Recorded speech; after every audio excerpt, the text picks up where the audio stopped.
वंदे मातरम। युवा साथियों, विशेषकर किसी भी कंपटीशन की तैयारी करने वाले अभ्यर्थियों, आज पिछले वीडियो में मैंने आपको बताया था कि राजस्थान सरकार की कुछ फ्लैगशिप योजनाएं, उनके बारे में विस्तार से आपको बताया था, जिनमें जन आधार योजना है, मुख्यमंत्री किसान ऊर्जा मित्र योजना है, कालीबाई बिल स्कूटी योजना है, देवनारायण स्कूटी योजना है, या इंदिरा रसोई योजना, इंदिरा गांधी शहरी क्रेडिट कार्ड योजना, या अन्य जो भी युवा संबल योजना, इनके बारे में बताया था। आज मैं कुछ अन्य जो राज्य सरकार की जो महत्वपूर्ण फ्लैगशिप योजना है उनके बारे में आपको बताऊंगा। तो सबसे पहले शुरुआत करते हैं अलग अलग विभाग की तरफ से। तो जैसे सबसे पहले शुरुआत करते हैं स्कूल शिक्षा विभाग। जैसे उच्च शिक्षा विभाग की तरफ से मैंने कालीबाई स्कूटी योजना के बारे में बताया था। अब स्कूल शिक्षा विभाग की तरफ से कौन सी योजना है, तो महात्मा गांधी अंग्रेजी माध्यम विद्यालय, जैसे कि आपको बताया वर्तमान में प्रत्येक जिला स्तर और ब्लॉक स्तर पर महात्मा गांधी विद्यालय की स्थापना की जा चुकी है। और क्या योजना है ये मैं आपको बताता हूँ। तो राष्ट्रपिता महात्मा गांधी की 150वीं जयंती के अवसर पर महात्मा गांधी राजकीय विद्यालय अंग्रेजी माध्यम, यानी खास करके ग्रामीण क्षेत्रों में या राजस्थान के विद्यार्थियों को जो अंग्रेजी माध्यम में शिक्षा प्राप्त नहीं कर सकते महंगे स्कूलों में, उनके लिए ये स्कीम शुरू की गई है और 1 से 12 तक स्थापित करने का निर्णय किया गया। यानी इसमें कक्षा 1 से लेकर के 12वीं तक अंग्रेजी माध्यम में विद्यार्थियों का अध्ययन कराया जाता है।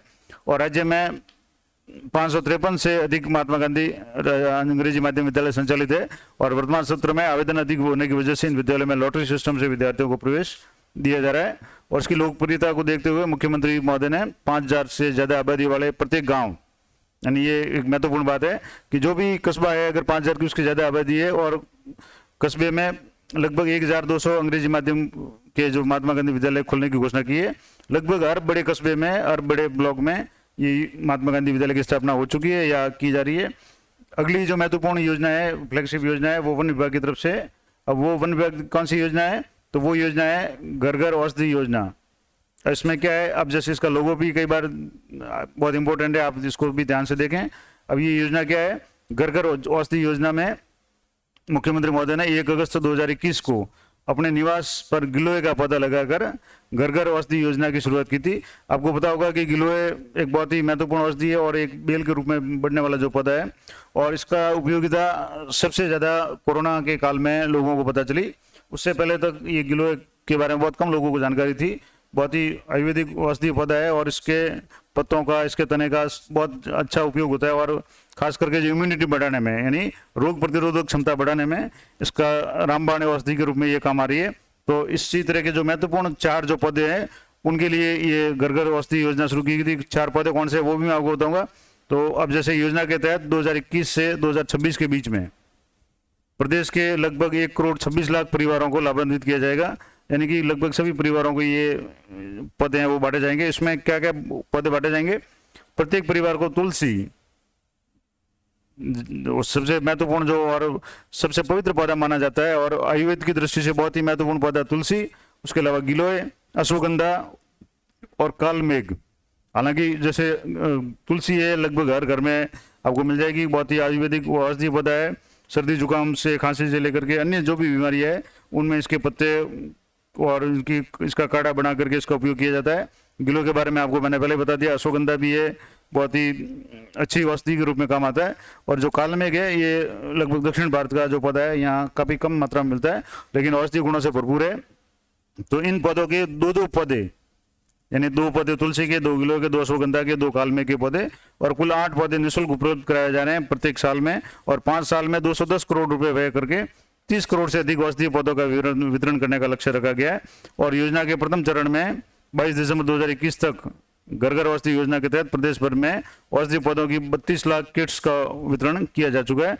तो ये सबसे महत्वपूर्ण जो योजना थी। अब इससे दोनों बातें हैं, पर्यावरण संरक्षण की भी दिशा में इसमें फायदा होगा और लोगों की जो इम्यूनिटी पावर है उसको बढ़ाने में भी इसमें सहयोग मिलेगा। तो ये महत्वपूर्ण योजना मैंने आपको बता दी कि ये घर घर औषधि योजना। उसके बाद में उद्योग विभाग की सबसे महत्वपूर्ण योजना है एक राजस्थान निवेश प्रोत्साहन योजना। ये क्या योजना है, इसके में क्या है, तो राजस्थान निवेश प्रोत्साहन योजना 2019 राज्य में निवेश और रोजगार को बढ़ावा देने के उद्देश्य से राजस्थान निवेश प्रोत्साहन योजना 21 मार्च 2026 तक प्रभावी रहेगी। यानी कि ये 2019 से शुरू की गई थी और 2026 तक ये योजना लगभग 7 साल तक योजना रहेगी। योजना के अंतर्गत देय और जमा SGST, यानी जो स्टेट GST है उसका 75%, श्रमिकों के EPF ESI के नियोक्ता के अंशदान का न्यूनतम 50% पुनर्भरण विद्युत कर, मंडी शुल्क, भूमि कर में 7 वर्ष के लिए 100% छूट, और स्टाम्प ड्यूटी और भूमि रूपांतरण शुल्क में 100% छूट या लाभ के प्रावधान किए गए हैं। यानी कि उद्योगों को निवेश को प्रोत्साहन करने के लिए योजना बनाई गई है।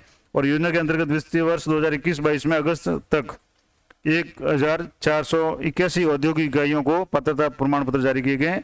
तो ये महत्वपूर्ण योजना है, और ये इन महत्वपूर्ण योजनाओं के बारे में अगर आप और जानकारी चाहते हैं तो राज्य सरकार की जो फ्लैगशिप कार्यक्रम और अन्य योजनाओं की विस्तृत जानकारी के लिए आप ये चैनल को ये वेबसाइट दी गई है jankalyan.rajasthan.gov.in, इस पर आप जाकर के देख सकते हैं। तो ये महत्वपूर्ण योजना है। इसके बाद में अगली जो योजना है वो मैं आपको बताता हूँ। अगली महत्वपूर्ण योजना है, फ्लैगशिप योजना है, चिकित्सा और स्वास्थ्य एवं परिवहन कल्याण विभाग की तरफ से, यानी चिकित्सा स्वास्थ्य और परिवहन कल्याण विभाग की जो महत्वपूर्ण योजना है, मुख्यमंत्री चिरंजीवी स्वास्थ्य बीमा योजना। बहुत ही प्रभावशाली और बहुत ही लोगों का फायदा करने वाली योजना है, और जिसके अंतर्गत ये योजना है 1 मई 2021 से शुरू की गई है, यानी 1/5/2021 से ये योजना शुरू की गई है। और मुख्यमंत्री चिरंजीवी स्वास्थ्य बीमा योजना में प्रदेश के प्रत्येक परिवार को 5 लाख रुपए तक का स्वास्थ्य बीमा दिया जा रहा है। अब जैसे राजस्थान में अभी तक कोई ऐसी योजना नहीं थी स्वास्थ्य बीमा की, और लोग जो प्राइवेट कंपनियां हैं उनके द्वारा स्वास्थ्य बीमा करवाते थे, लेकिन राज्य सरकार ने बहुत ही कम लागत में या कई कैटेगरी में निःशुल्क ये योजना शुरू की है। इसके बारे में पूरी जानकारी लेते हैं। तो इस योजना के अंतर्गत अस्पताल में भर्ती होने के 5 दिन पहले और 15 दिन बाद तक का व्यय उपचार शामिल है, यानी कि 5 लाख रुपए तक का जो भी खर्च होगा वो राज्य सरकार द्वारा वहन किया जाएगा। और योजना में साधारण बीमारी हो तो 50,000 रुपये, और गंभीर बीमारी हो तो 4.50 लाख यानी 4.5 लाख की राशि का जो बीमा कवर है प्रति वर्ष प्रति परिवार को दिए। यानी एक परिवार के लिए लगभग 5 लाख रुपए का जो स्वास्थ्य बीमा है कि अगर 1 साल में 5 लाख तक का अगर चिकित्सा खर्च होता है तो उसको 1 रुपया भी देने की आवश्यकता नहीं होगी। अब इसमें क्या क्या प्रावधान किए गए हैं, किसके लिए निःशुल्क है और किसको भुगतान करना पड़ेगा। तो राष्ट्रीय खाद्य सुरक्षा अधिनियम में चयनित परिवार, यानी जिनके अंत्योदय कार्ड वगैरह या जो भी बने हुए हैं, तथा सामाजिक, आर्थिक और जाति आधारित जनगणना 2011 के अंतर्गत पात्र परिवार, और इसके अतिरिक्त समस्त विभागों में कार्यरत संविदा कार्मिक, लघु और सीमांत कृषक, और कोविड-19 अनुग्रह राशि में प्राप्त परिवारों को निःशुल्क, यानी इन कैटेगरी में जो भी परिवार है उनको लिए निःशुल्क ये सुविधा है, उनको 1 रुपया भी देने की जरूरत नहीं है, निःशुल्क इनका 5 लाख का बीमा होगा। और शेष जो परिवार है जो उपरोक्त किसी भी श्रेणी में नहीं आ रहे हैं, यानी न तो वो चयनित परिवार में खाद्य सुरक्षा में है, यानी जब बीपीएल, स्टेट बीपीएल, अंत्योदय में नहीं है, या आर्थिक जातिगत जनगणना के अंतर्गत पात्र परिवार भी नहीं है, या संविदा कार्मिक वगैरह भी नहीं है, तो उनको प्रति परिवार 50% यानी 850 रुपये प्रति परिवार प्रति वर्ष का भुगतान करके इस योजना में शामिल हो सकते हैं। यानी जो सामान्य परिवार है उनके लिए 850 रुपये की जो बहुत ही कम राशि है वो रखी गई है, बीमा राशि है, और ये बीमा राशि आप जमा करा करके 1 साल के लिए आपको 5 लाख का जो है बीमा आपको मिल जाएगा। अब 5 लाख तक का जो भी चिकित्सा खर्च होगा उसमें आपको सिर्फ 850 रुपये में ये बीमा प्रदान किया गया है। और योजना में अब तक 772 राजकीय और 521 निजी चिकित्सालय संबंध है, यानी इसके सभी जो राजकीय चिकित्सालय है वहाँ तो ये सुविधा है ही, इसके अलावा राज्य के अधिकांश जो बड़े बड़े प्राइवेट हॉस्पिटल है उनमें भी इस योजना का लाभ है। और अधिकांश जो भी निजी चिकित्सालय है वो वहाँ अपने बार बोर्ड भी लगा रहे हैं कि मुख्यमंत्री जो चिरंजीवी योजना के अंतर्गत फायदा दिया जाएगा या नहीं दिया जाएगा, वो सूचना भी देते हैं। और जिसके माध्यम से प्रदेश के लगभग 2,67,000 लाभार्थियों को निःशुल्क इलाज से लाभान्वित किया जा चुका है, और 340 करोड़ 56 लाख का क्लेम है वो सबमिट किए जा चुके हैं। ये बहुत ही महत्वपूर्ण योजना है। इसके अलावा एक और भी महत्वपूर्ण योजना है जो आम लोगों को बहुत राहत देने वाली है। और बीच में दवाइयों के दाम इतने ज़्यादा बढ़ गए थे कि आम आदमी की हालत खराब हो गई, तो उस समय मुख्यमंत्री महोदय द्वारा जो योजना शुरू की गई थी, बहुत ही महत्वपूर्ण और बहुत ही अच्छी योजना है, मुख्यमंत्री निःशुल्क दवाई योजना। अब इस योजना 2 अक्टूबर 2011 को शुरू की गई थी, यानी 2/10/2011 को शुरू की गई थी। और इस योजना के अंतर्गत मुख्यमंत्री निःशुल्क दवाई योजना है। इसके अंतर्गत राजकीय चिकित्सालय में आने वाले सभी अंतरंग और बहिरंग रोगियों, अंतरंग और बहिरंग मतलब जो ओपीडी के हैं, यानी जो बाहर चेक करा करके भर्ती नहीं होते हैं, और जो आईपीडी यानी जो अस्पताल के अंदर भर्ती होते हैं, उन सभी रोगियों को आवश्यक दवा सूची में शामिल 713 प्रकार की दवाइयाँ, यानी कि जो सामान्य रूप से जो सामान्य बीमारियों में काम आने वाले लगभग सभी दवाइयाँ इसमें शामिल है, वो निःशुल्क दी जाती है। इसके अलावा 181 सर्जिकल और 77 सूचर सहित कुल 971 औषधियाँ निःशुल्क उपलब्ध कराई जा रही है, यानी कि लगभग 971 औषधियाँ दवाइयाँ हैं। अगर वो कोई भी पेशेंट है, अगर ओपीडी में यानी कि सामान्य रूप से डॉक्टर को चेक करवा के अपने घर जा रहा है, और भर्ती नहीं होता है तो उसको भी ये निःशुल्क दवाई मिल रही है। और जो किसी बीमारी से ग्रसित होकर के अस्पताल में भर्ती होते हैं उनको भी ये दवाइयाँ निःशुल्क दी जा रही है। और राज्य के सभी चिकित्सा संस्थानों में दवा वितरण के लिए 33 जिला मुख्यालयों पर 40 जिला औषधि भंडार गृह स्थापित किए गए हैं। यानी सभी अस्पतालों में दवाई निःशुल्क तो है ही, इसके अलावा जिला स्तर पे औषधि भंडार गृह जो स्थापित किए गए हैं ताकि पूरे जिले में इसकी सप्लाई हो सके। और दवाइयों की अनुपलब्धता होने पर राजकीय चिकित्सालय की मांग के अनुसार स्थानीय स्तर पर क्रय कर दवाई उपलब्ध कराई जाती है। यानी कि अगर मान लो दवाई नहीं होती है तो स्थानीय स्तर पर भी चिकित्सालय वो मांग करके इसको क्रय कर सकते हैं। और योजना के अंतर्गत 2021-22 में अगस्त तक 400 करोड़ रुपए से अधिक खर्च किए जा चुके हैं। तो ये आम लोगों को राहत देने वाली बहुत अच्छी स्कीम है, जिसमें लगभग 971 दवाइयाँ हैं वो निःशुल्क, जो सामान्य बीमारियों में काम आती है, निःशुल्क दवाइयाँ दी जाती है। दूसरी जो महत्वपूर्ण योजना है मुख्यमंत्री निःशुल्क जांच योजना, ये भी स्वास्थ्य और परिवार कल्याण विभाग की तरफ से महत्वपूर्ण योजना है। 7 अप्रैल 2013 से ये योजना शुरू की गई थी। यानी जो 2011 में निःशुल्क जो दवाई योजना शुरू की थी, उसके बाद में जब ये देखने में आया कि जो विभिन्न प्रकार की जांच होती है वो भी बहुत महंगी होती है, तो इस सुविधा को देने के लिए 7 अप्रैल 2013 से राजकीय अस्पतालों में संपूर्ण उपचार उपलब्ध करवाने के लिए, क्योंकि खाली दवाई से काम नहीं चलता, कई बीमारियों में पहले जांच करवानी पड़ती है, तो संपूर्ण जो उपचार है उपलब्ध करवाने के उद्देश्य से जनहित में मुख्यमंत्री निःशुल्क जांच योजना शुरू की गई है। और चिकित्सा संस्थानों तथा मेडिकल कॉलेजों से संबंधित चिकित्सालयों में 90 तथा जिला उप जिला सैटेलाइट अस्पतालों में 56 और राजकीय सामुदायिक स्वास्थ्य केंद्रों में 37 और प्राथमिक स्वास्थ्य केंद्र और डिस्पेंसरियों जो चिकित्सालय है उनमें 15 प्रकार की जो भी जांचें हैं वो निःशुल्क उपलब्ध कराई जा रही है। यानी कि जो बड़े अस्पताल में उनमें लगभग 90 प्रकार की जो जांच है जो सामान्य बीमारियों में काम आती है, उन जांच के लिए आपको एक भी पैसा देने की जरूरत नहीं है। और योजना के अंतर्गत वित्तीय वर्ष 2021-22 में अगस्त तक 2 करोड़ 2 लाख से अधिक जाँचें निःशुल्क की जा चुकी है और ये भी बहुत राहत देने वाली योजना है। इसके अलावा चिकित्सा विभाग की जो महत्वपूर्ण योजना है शुद्ध के लिए युद्ध, ये भी एक बहुत महत्वपूर्ण योजना है। इसके अंतर्गत क्या है तो ये खाद्य पदार्थों से संबंधित है कि जैसे राज्य के नागरिकों को शुद्ध और सुरक्षित खाद्य पदार्थ उपलब्ध कराने के लिए शुद्ध के लिए युद्ध अभियान चलाया जा रहा है। और इसमें विभिन्न त्योहारों, महत्वपूर्ण जो त्यौहार है जैसे होली है, दीपावली है, रक्षाबंधन आदि या जो भी महत्वपूर्ण पर्व होते हैं उस पर विशेष अभियान चलाया जाता है। और अभियान चिकित्सा स्वास्थ्य विभाग तथा उपभोक्ता मामले विभाग द्वारा संयुक्त रूप से चलाया जाता है।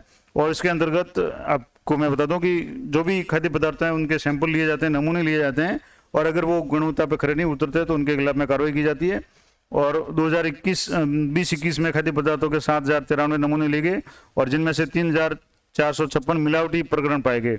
यानी मिलावट की जांच करने के लिए या लोगों को शुद्ध जो खाद्य पदार्थ उपलब्ध करवाए जाए, खास करके जैसे त्योहारों के दिनों में मिठाइयाँ वगैरह की जो मांग बढ़ जाती है तो लोग मिलावटी सामान बेचना शुरू कर देते हैं, तो उसको बचाने के लिए सामान्य जन को राहत देने के लिए ये योजना शुरू की गई है। और 1,463 जो मिलावटी प्रकरणों को एडीएम कोर्ट में प्रस्तुत किया गया और जिनमें से 339 निर्णित हो चुके हैं और निर्णित प्रकरणों में 54,58,000 रुपये से अधिक का जुर्माना है वो वसूल किया गया। यानी कि अगर कोई बेईमानी करता है और मिलावटी जो भी खाद्य सामग्री बेचता है तो उसके खिलाफ कार्रवाई भी होती है और उसके भारी जुर्माना भी लगाया जाता है ताकि वो भविष्य में ऐसा काम नहीं करे। तो ये भी बहुत महत्वपूर्ण योजना है। इसके अलावा स्वास्थ्य विभाग की एक महत्वपूर्ण योजना है निरोगी राजस्थान अभियान। अब निरोगी राजस्थान अभियान में क्या है तो प्रदेश के समस्त नागरिकों के लिए स्वास्थ्य समस्याओं और उनके निदान के लिए दिसंबर 2019 से बीमारियों की रोकथाम व उपचार की व्यवस्था सुनिश्चित करने के लिए निरोगी राजस्थान अभियान जागरूकता अभियान की शुरुआत की गई है। अब इस योजना में क्या है वो मैं आपको आगे बताता हूँ। निरोगी राजस्थान योजना के अंतर्गत परिवार कल्याण कार्यक्रम, वृद्धावस्था में स्वास्थ्य की देखभाल, महिला स्वास्थ्य, किशोरावस्था स्वास्थ्य, संचारी रोग और गैर संचारी रोग यानी जो संक्रामक रोग है और गैर संक्रामक रोग है, टीकाकरण और वयस्क टीकाकरण, व्यसन रोग और खाद्य पदार्थों में मिलावट व प्रदूषण और जनसंख्या नियंत्रण आदि सभी कार्यक्रम शामिल है। यानी जो दैनिक जीवन से संबंधित है और लोगों के स्वास्थ्य से जुड़े हुए सारे कार्यक्रम इसमें शामिल है। और अभियान के तहत राज्य के प्रत्येक राजस्व ग्राम में स्वेच्छा से कार्य करने वाले 2 स्वास्थ्य मित्रों का चयन किया जाता है, जिसमें एक महिला और एक पुरुष का चयन किया जाता है। और कुल 79,731 स्वास्थ्य मित्रों का प्रशिक्षित किया गया है। और राज्य के शहरी वार्डों में कुल 14,083 का चयन कर 14,032 स्वास्थ्य मित्रों को प्रशिक्षित किया जा चुका है। यानी जो स्वास्थ्य मित्र है वो लोगों को सामान्य स्वास्थ्य के बारे में जानकारी देते हैं क्योंकि उनको इस तरह का जो प्रशिक्षण दिया जाता है। तो इस तरीके से कुछ महत्वपूर्ण योजनाएं मैंने आपको बता दी। अब ये वीडियो थोड़ा लंबा हो जाएगा तो इसके जो अगली जो फ्लैगशिप राजस्थान सरकार की योजना है वो मैं अगले भाग में कवर करूँगा, जिसमें स्वास्थ्य, सामाजिक न्याय और अधिकारिता विभाग की जो योजना है, जैसे मुख्यमंत्री कन्यादान योजना है, सिलिकोसिस योजना, एकल नारी योजना है, विशेष जो या पालनहार योजना है, कृषि भूमि योजना है, इन सब के बारे में मैं अगले वीडियो में आपको विस्तार से बताऊंगा। तो चैनल पे बने रहें और इस वीडियो को ज़्यादा से ज़्यादा अपने जो भी कंपटीशन की तैयारी करने वाले साथियों को शेयर करें, और आशा करता हूँ ये जानकारी आपके लिए उपयोगी रहेगी। तो इसी वीडियो की अगले श्रृंखला में मिलते हैं नेक्स्ट वीडियो में, तब तक जय हिंद, जय भारत।